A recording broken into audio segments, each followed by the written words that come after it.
there, I'm Zeba Lennox, and today we are covering how to prevent breakouts when you're wearing a face mask almost every day. If you love fashion videos and you just like tips on how to look your best, make sure to hit the subscribe button.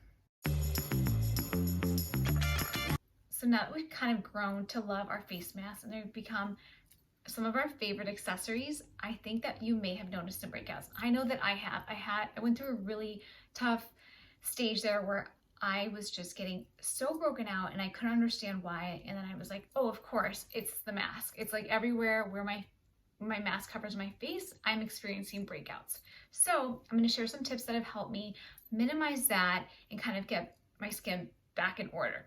So the first thing that you want to do before you wear your face mask is make sure that your face is very, very clean, or as clean as possible. I mean, obviously our face gets dirty throughout the day and you have to pop your mask on.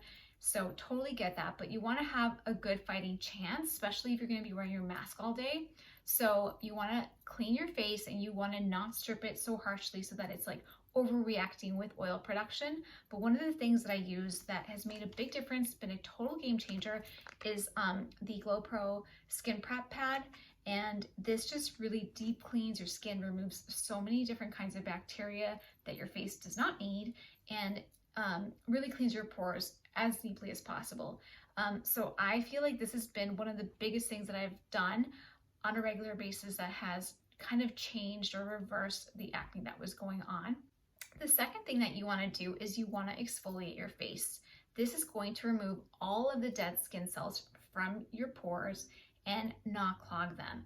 Before that was important, exfoliation has always been one of my favorite skincare secrets. However, now with masks, it's imperative that we make sure to exfoliate so that we don't have all of these dead cells sitting on our face waiting to clog our pores with the oil, the dirt, the makeup, the mask all day sitting there.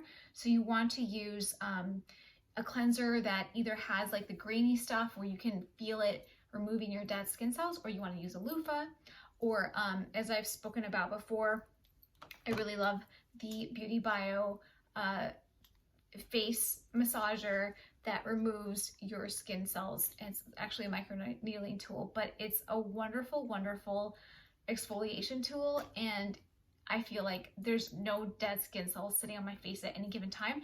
And that is going to put you ahead in the acne game, especially as it pertains to acne caused by masks. The third thing that you want to do is just not wear as much makeup as you would like to. Like I like to make sure that I have my serum and my primer and my foundation and blush and bronzer and this and that. You want to keep it super simple when you're wearing a mask most of the day, because all that's going to do, well, first of all, no one's going to see it, right?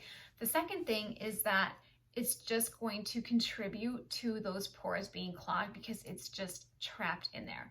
So plan ahead if you can, and of course don't stop wearing makeup, but if you're just kind of going back and forth, but if you know you're going to be having your mask on, or you're doing a workout in a class, or you're running outside, you want to make sure that you're not putting on a ton of makeup that's going to just clog your pores underneath that mask. The other super important thing that's a little bit counterintuitive is actually to moisturize your face. And this is for two reasons. One, you want to make sure that your skin's not freaking out and feels like it needs to overproduce oil to keep it hydrated. But the other thing is because it protects your face and has like a barrier so that you don't get dry from all of that rubbing of the mask. So make sure to pick a nice, clean, light moisturizer that's very hydrating, but that is also going to just protect your face from the dryness that the mask can sometimes really cause. Even people with, like me, with oily skin, we still need to moisturize. The other thing that has been super helpful to prevent mask breakouts is actually this Cryo Roller. I stick it in the freezer, and then after I finish putting on my moisturizer and maybe a CC cream, I just roll it over just to seal in my pores and just to depuff. It really helps with depuffing. But the most important thing is that it seals in your pores, and it just makes it a lot harder for dirt and makeup and sweat and all that stuff to get in because your pores are nicely sealed. If you don't want to invest in a cryo roller yet, then one thing that you can always do is just rub an ice cube over your face like 60 seconds. It'll kind of do the same thing. or really, really cold water just to seal in the pores before you put on your moisturizer. But if you already have your moisturizer on, then this isn't going to take it off. It's just going to seal everything up. And I think it's been very helpful to not only look less poofy, but to also just close off my pores so that less junk gets in. Finally, the thing that's going to help you not break out when you're wearing a mask is to make sure your mask is as clean as possible, or that you have a clean mask every single time. And I know that is so hard to do.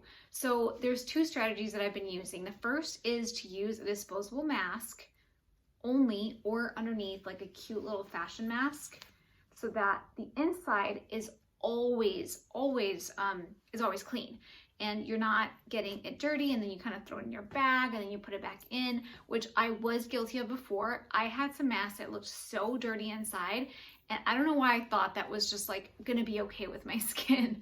But either I do that, or if it's too much to wear a double, like if I'm working out and I don't want to have like that double mask, then I just simply use the disposable one, because I much rather have a fresh, clean mask than to either have too much, like, you know, too much insulation where I can't breathe properly, or to have a dirty mask.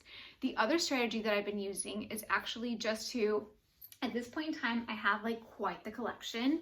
I have this leopard print one. I have this beautiful floral one. I actually have a discount code for these if you're interested.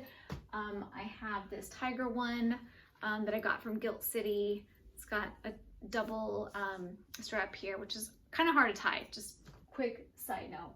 I have a couple of Etsy ones that are super cute, that are designer inspired. Here, the right way. Designer inspired. And this one, Chanel inspired. Just kind of showing you a couple for some inspo. These I got like literally at Walgreens. But I've gathered enough masks where I can just they're kind of like the new socks, right? So like I have 10 different masks, and then I just commit to wearing one, and then, you know, of course it's like more laundry, and they get lost and they shrink. So it's a little tougher to wash masks, I feel, but just like socks. But it has kind of been working that way. I don't feel so wasteful using a disposable mask every single time. But I must say that, especially with kids, like it's been such, you know, it's been so amazing just to be able to pop these in alone or underneath a fashion mask if needed. So hope these tips help. I know they've helped my skin a great deal. Some of them are pretty intuitive, some of them are not, but hopefully you can stop those breakouts and just keep wearing the masks. It's 2020. Make sure to hit the subscribe button if you love fashion videos, or if you just want more tips on how to look your best and anti-aging.